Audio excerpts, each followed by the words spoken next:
Hey everyone, and welcome back to the channel. Today we're going to discuss the $500 turbo car challenge. So I've had roughly a week just to sit down and think about things, think about everything carefully, and also sit down with mates and talk about the situation. Is it feasible? Is it not? What can we do? How can we do it? And well, let's talk about that quick. So this is going to be a quick casual video, no green screen, no flashy lights. This is it, me talking about the challenge that I got called out to by 802 Garage and Wideband. So first things first, the vehicle. As it stands, there's a $500 limit on a car. Here in South Africa, to get a car that runs for $500 would mean something that's pretty broken, would need a lot of attention before it actually starts rolling on the road. And by rolling, I mean someone pushing it. But no, in all seriousness, a lot of the cars I've been finding for that price mark are just not running at all. They're either rolling chassis or there's an engine problem. Number two, I don't want anything that's not JDM, not Japanese, because I'm diehard. I mean, even my daily is a Japanese car, Lexus. I can't do a project on a Golf, or when I say Golf, I mean VW Golf, or I don't know what else you can get for that price, but there's a lot of stuff out there that is going for around that price, but that's not what I want to have on the channel. And it's, like I said, I'm diehard JDM and Japanese. Now what I have found were a couple candidates that were around that price mark, but there were issues where there was head gasket problems, or something wrong, not cranking, not starting, which could be a number of issues. And ideally I would need something that's already running on the road driving, and not to add all these extra costs on. So if you guys remember in the previous video, there's basically what to do, what not to do, and how you're going to get marked in all the challenges. And for every $100 you spend on a certain part, your time goes up and you get penalties on certain things. And it's just going to be crazy expensive for me to get something going. I was having a chat with Tangle01, another YouTuber in Australia, and there's so much stuff that he can pick up in Australia on his side. I actually don't even remember what he mentioned. I think it was like Centras and that sort of stuff for under $500. Like basic Toyota Starlets and stuff, like full, complete runners, nothing wrong with them. They would pass your overseas MOT, or where I am here at COR.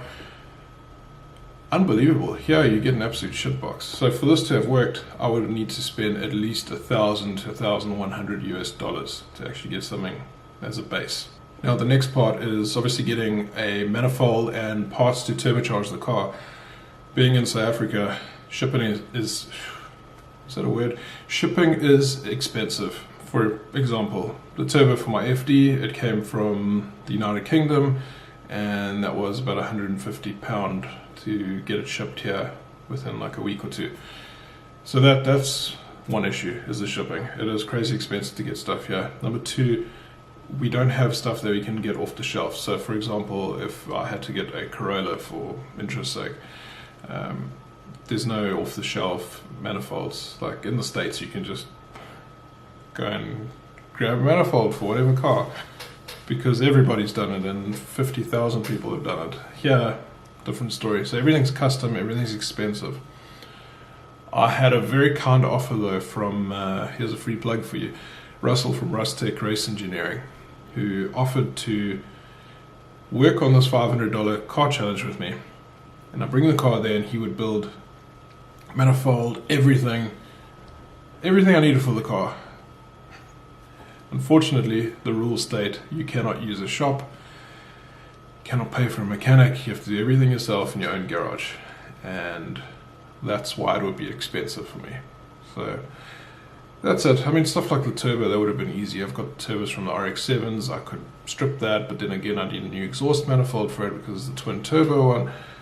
So there's a lot of little issues and niggly bits that are stopping me from doing this challenge. Then that is the short answer. I unfortunately won't be doing the challenge, but maybe the cat next to me will be doing the challenge because he doesn't shut up. So that's the story, guys. Just a quick laid back video just to let you know what the hell is going on. Am I entering it? Unfortunately not. If it was involving a little bit more money, and maybe at a less busy time in my life. So let's say next year around this time, maybe we could do it. And I think we could have some fun with it. So to end off the video, I'm gonna say a big good luck to everybody that's entered. I know there's quite a few people that have. I'm filming this on the 1st of June, and this is the start date. I don't know when I'm going to get this video out, but good luck to everybody. Go check out the channels, 802 Garage and Wideband, links in the description. Those are the two guys that founded this challenge, and there's a whole bunch of other people that are partaking in it. So good luck to all of you. 802 Garage is going to win, and I will see you all in the next video. Peace.